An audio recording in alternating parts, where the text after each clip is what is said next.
Have you ever wondered how 18th century lipstick looked like? What was its color and intensity? I have this simple recipe you can try at home. Here is the recipe. It's from the book from 1775 called A Toilet of Flora. And ingredients are oil of almonds, spermaceti, which can be replaced by similar jojoba oil, virgin's wax, which is beeswax actually, alkanet roots, I have it powdered here, and oil of rhodium, what means rosewood oil, and it's for fragrance.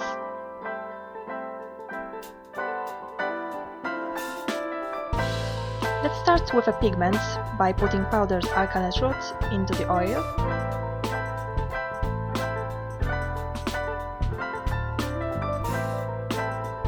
And to let the color out, we will be warming it in water bath.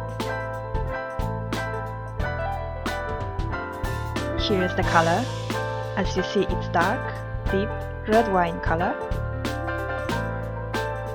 And the next step is putting all the ingredients together and stirring them in the water bath until everything is dissolved and nice.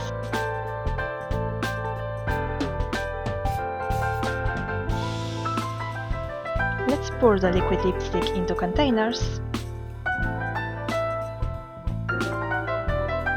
and wait until it's solid.